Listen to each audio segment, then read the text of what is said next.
What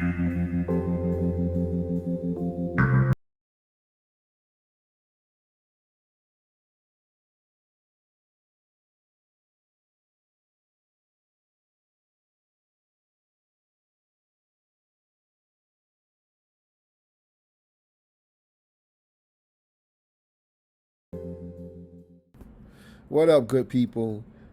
Peace to all my ancestors. Peace to the sky, the earth, the water, and the trees. Peace to my brothers and sisters, whom the land has given grace to. Welcome, everyone. I appreciate all of you. Please, if it's not too much trouble, hit the like button and share this video. The reason why I created this channel was for me to connect with other people like myself, like-minded people, indigenous American people that's on the path to discovering who they are, knowing thyself, knowing their elders, knowing their ancestors, unveiling their truth, searching their tree via genealogy. That's important to state. Without further ado, this podcast today, in this particular episode, it's all about an experience that I had recently. I unintentionally, unconsciously visited an old indigenous American and Native American burial ground that is now part of the New York City Parks Department. This burial ground is now called the Old Town of Flushing Burial Ground, and that's in Flushing, Queens, New York. Right across the street from the park, there's Flushing Cemetery that I would say it's a home to mounds. There are hills, which to me means mounds. And not too far from there is a very, not old, but, I would say a few decades, golf club, where the golf course has also mounds, which theoretically it connects all these specific areas, which I would just say landmarks, just for the sake of this conversation. But my experience is very unique, man. I would say it was more spiritual and insightful than anything else. When I got to the cemetery, which is my first stop, I noticed the hills, the mounds, and I googled the cemetery. It was actually purchased in the 1800s,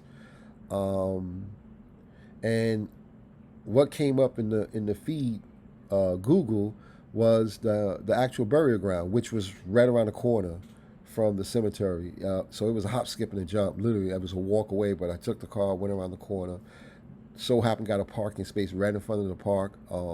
It didn't look much like a park. If it had not had the New York City Parks Department, I guess, sign at the entrance, I would have never thought it was a park. But nevertheless, it was well kept. It was in the center of, I would say, a block, which means on one side there was rows of houses, and on the opposite side of that there was rows of houses. So basically, this park was surrounded by homes. I like to think the ancestors, positioned these homes right around,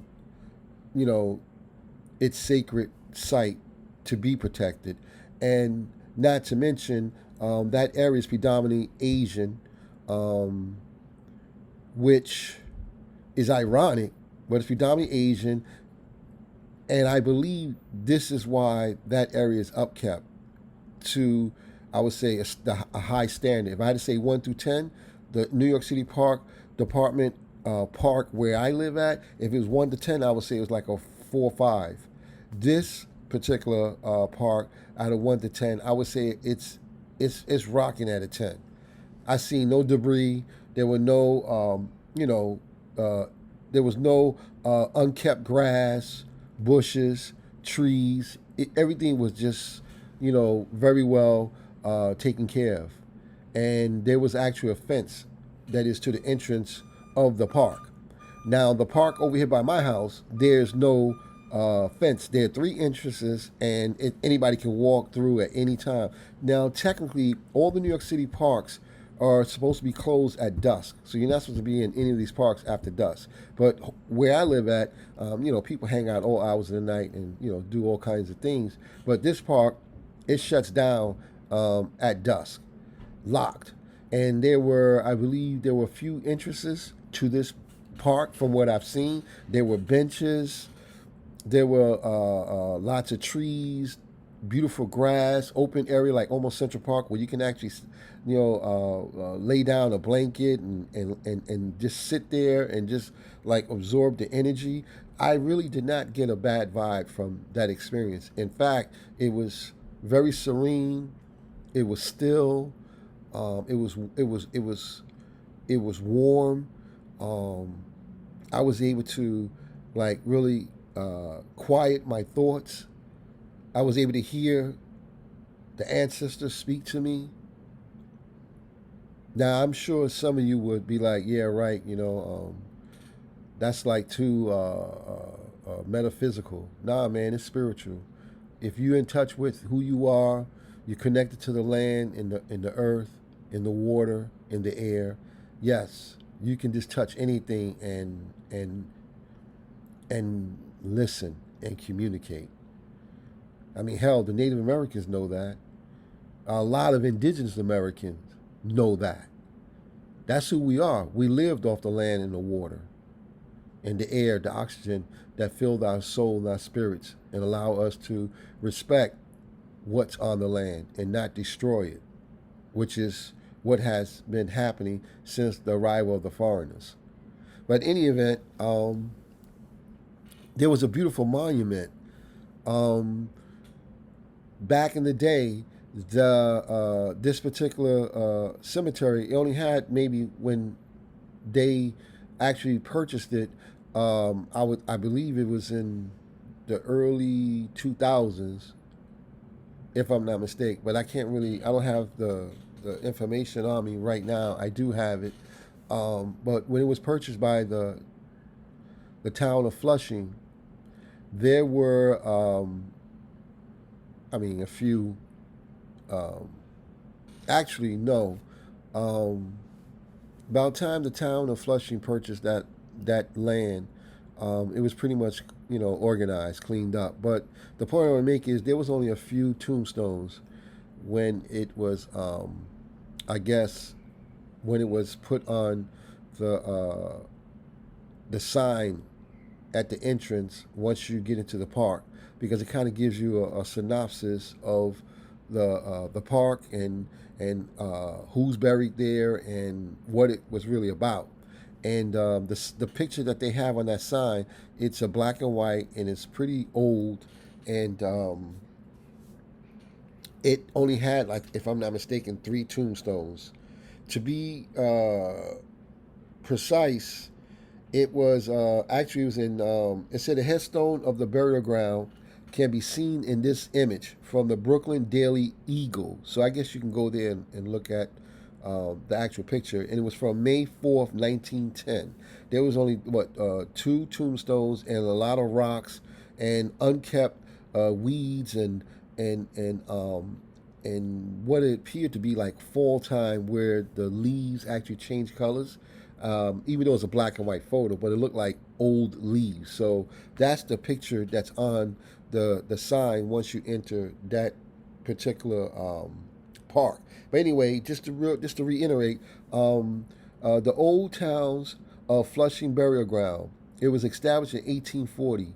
These grounds were purchased by the town of Flushing as a what they call paupers burial ground, which is almost like a potter's cemetery. People who has no identity, people who don't have money to be properly buried, they're usually taken to potter's cemetery, and that's what this was about. Over time, the burials were mostly people of African American and Native American descent. As a result, the cemetery went through a variety of name changes from its inception to present, including town ground, paupers burial ground, and colored cemetery of the old town of Flushing. This site is the finding resting place for as many as 1,000 people. Now, a lot of people that supposedly that is buried there, they died from plagues, epidemics. One was, I think, I can't remember the word. Let me see if I can just get it up real quick. CLE. It was actually a bacteria disease, and it was primarily transferred through water and food, contaminated water and food. And then there was the smallpox, pretty much colario, something like that. Let me see.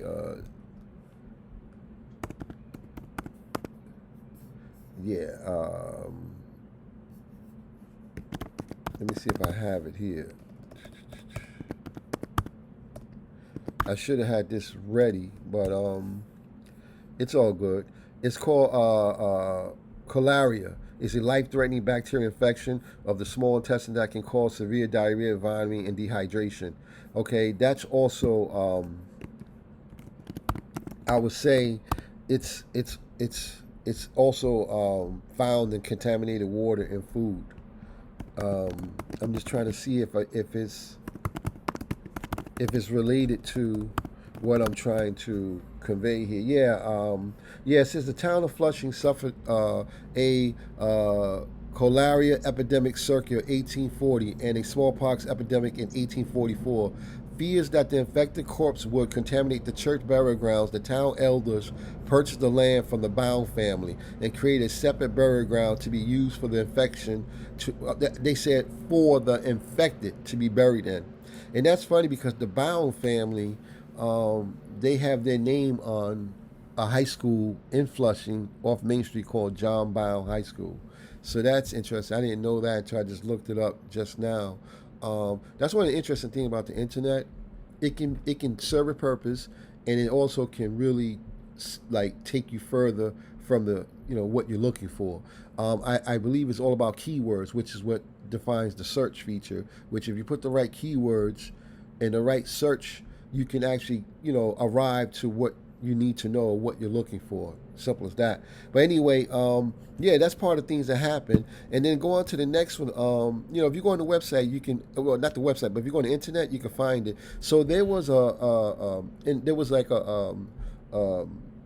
I would say there was like a really interesting marble pavement that when you walk through I would say the passage, there were a fence inside within the park that had beautiful flowers and bushes, and I mean they kept that separate, I guess, from like dogs and people walking in there, where it won't mess up the internal aspect of the park. But as you walk, maybe a couple of, I would say maybe about 50 to 100 feet from the entrance, there is the plaque, the sign, and it's really cool, and it has a little bit of the history of the park.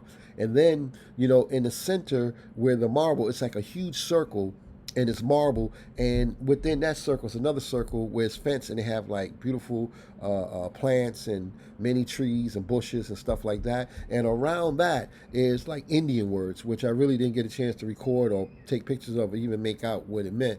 But right there is a half arch memorial that's made out of stone with the names of the of I should say what the names that they had recorded. They put those names of those people because there was no tombstones to actually identify the people. But I guess in their records they had the names of the people, and they had, I don't know, I would say maybe like 100 of a few that was on that memorial stone. So that was really really cool. And then there was like an open field of grass like Central Park. There was like tomb. There was no, not tomb. They were what they call it. There were trees. There were benches. Then there was like a rock formation that was about 3 to 4 feet in height and maybe in length.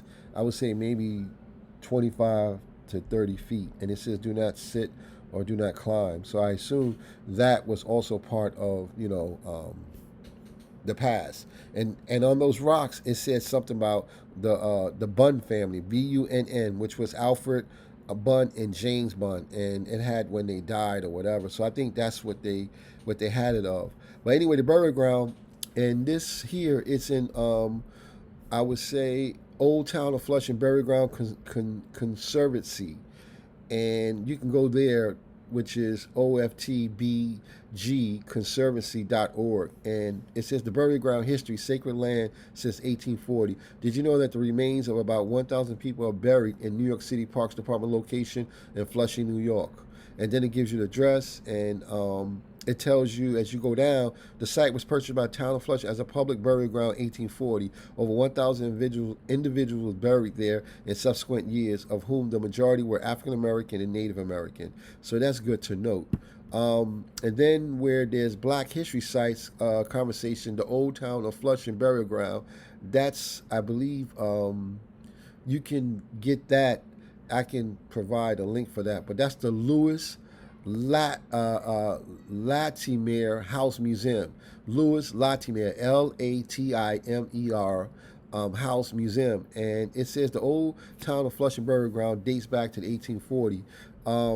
And I believe it goes back further than that, because the native tribe that pretty much inhabit that area, they say go back several thousands of years. So I would just touch upon that real briefly. But to continue on, it says the Old Town of Flushing Burial Ground dates back to 1840, initially set aside as a pauper's burial ground. Most of the they say interred are African Americans and Native Americans, as well as some of the general public affected by severe epidemics. So again, that was part of the Potter Cemetery. But it says the Colored Cemetery, and it has been known as the Pauper's Burial Ground, Potter's Field, and the Old Town of Flushing Burial Ground. So, like the African American, aka Indigenous American, American Indian, we have been misclassified over 10 times. When the foreigners arrived here, they called us Indians, and then it was shortly after that Negro, then after that colored, and then after that mulatto, and then black, and then et cetera, to Afro American, to African American, to minority, to I guess back to African American today, or people of color, quote unquote. But just like this burial ground, it has been changed many times, just like many other native or indigenous burial grounds throughout New York City. They have been renamed many times because I believe that was the point. People cannot find it, and generally people who are naive and they know that they live in by a cemetery, or if they actually on top of which once was sacred ground. Some people get spooked about that. Some people don't. I mean, look at people that love to play golf. The majority of golf courses here in New York are built on mounds. So I mean, and you can Google that. There's some all over America that they flat out tell you that these were Indian mounds. But anyway, to move on from that, the next piece I have here is called. They were pronounced as the Matinecock, Matinecock, Matinecock tribal nation. They were part of, I guess, many thousands of nations, and the the language that they all were able to communicate with each other was the Algonquin, or I should say Algonquin, which is Algonquin. The Algonquin Indians of Long Island. You have the Canarsies, the Rockaways, the Merrick, the Matinacocks, the Massapequa, and it goes on. And now today in 2024, we have Canarsies, which is in Brooklyn. We have the Rockaways, which is in Queens. We have Merrick, like Merrick Boulevard in Queens. So it's really interesting. But here it says the Matinacocks were on the North Shore with their land going from Newtown East to Smithtown.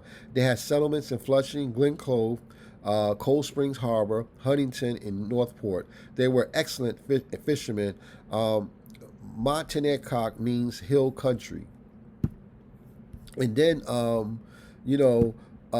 there's so much you can really get, I should say, you can find when you go on the internet. There's books written. You can go to the library. You can go to museums. I mean, there's tons of sources that you can tap into, and you can really like get to learn about most landmarks and places, particularly in New York, that was once the home or once the territory that inhabited indigenous American people and Native American people. And I specifically say that indigenous American people and Native American people, we are two different ethnic groups. Though one tries to put down the other. One wants to be recognized as the original, which is all bullshit. It's childish. It's part of the brainwashing. It's part of the indoctrination, the colonization. Even though most of us on either side would disagree, we will argue because nobody wants to be challenged and told that their home that they have known and that their elders and their ancestors has been part of, that is the beginning, and told that they are not true born in inhabitants of the land. And when I say the land, I'm talking about all of America. I'm talking about starting off in Greenland, going to Canada, North America, the Caribbean, Mexico, Central America, and South America to the tip. And I personally believe that it expands further than that. I mean, if you go over to the Pacific, looking over to the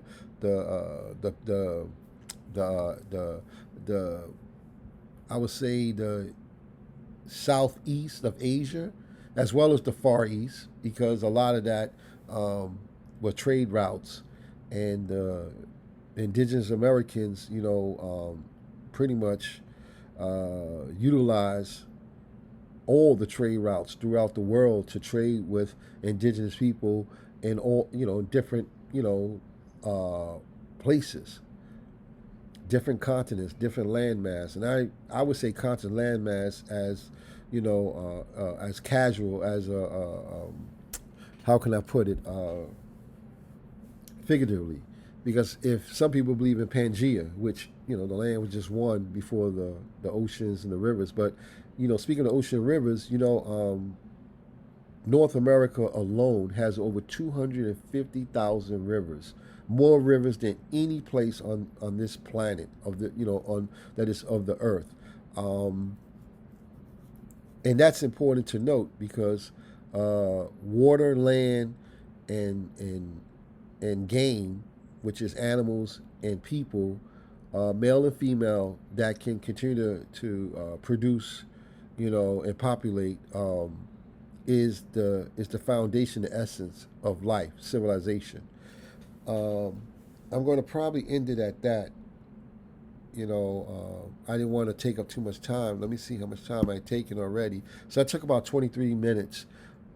This is an endless conversation. I'm sure if this episode makes it to the editing room and uploaded to YouTube, there will be some contention and even some pushback. But that's not my intention, and that's not what I'm about. When I share, I'm not a scholar, I'm not a historian, I'm not an archaeologist, I'm none of that. Um, Kevin Spacey and Samuel Jackson, they both did a movie called The Negotiator, and in the beginning they were talking about old Western movies, and they talked about this character named Shane. Did he die or did he not die at the end? And it was like a cliffhanger. But nevertheless, Kevin Spacey's character, he told Samuel Jackson. Samuel Jackson said, "Well, how do you know so much?" He says, "Well, I read a lot of books." He says, "Well, a lot of books is not going to give you the facts." He said, "No, but I read a lot of books that has facts, and I roundabout come to my own understanding and conclusion." And to me, that's what I got out of that whole movie, was that piece. I read a lot of books. There's a lot of truth. There's pieces, bits and pieces. That's what it's about. I mean, because not one person have all the answers. I mean, shit. Charles Darwin thought he had it all. I mean, all those other European Greeks and Italians, philosophers and poets and writers believed that they had all the answers, in which we all know today that is false.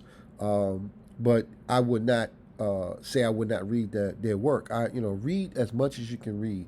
And when you have reached a point of understanding, you know what, and you have exhausted your resources, keep looking. William Spencer once said that there's one bar against all information, and that is content into prior investigation. So you know what? Hold it out there in the ethers, and if you're not sure, just research. Look, keep like digging until you come to that place. And if there's several resources, you know what? That's fine. Look at it, and then what do your ancestors tell you through your spirit? Because at the end, that's what it's really about. That's what genealogy is about. Genealogy is about finding out who you are, your story. You may have several indigenous American people in a circle, and yet we all have different stories. That's why genealogy is important. It is the highest way to tap into spirituality. At least as far as I'm concerned, I've done many things. I've lived in Europe. I've been to Japan many times. I've been in many different countries in Europe. Obviously, I was born here in America, and um, in my genealogy, where I'm at now, I'm not even done. I'm doing my mom and dad, and I started not because of this, of what I'm coming to you with. I started because I wanted to know who I was. I wanted to know who my family was on my mom and dad's side. And so far to where I've gotten to on my mom's side, I'm up to the mid 1700s, and all her people, all my elders and my ancestors, they are originally were born in Georgia, which they migrated out of the Great Mississippi. On my dad's side, we got up to the 1600s, which primarily all of them are from North Carolina, and then they have also migrated from the Mississippi, culture. And when I say that, that doesn't mean they didn't stop off in Alabama, they didn't stop off in Georgia, the Carolinas, they didn't stop off in Virginia. I'm sure they did. I mean, and part of my genealogy, as I go further and further into it, I do find some of my people from Virginia. So I'm not saying that there was no foreigners in my story, but there surely is. But that's irrelevant. Okay, the whole point of genealogy is to know who you are and to find yourself in your story and to be proud of that. Your truth is not debatable. Facts, you can purchase that. Truth, you have to discover that from within, and that is through the communication of your ancestors. Peace, peace. Have a good day.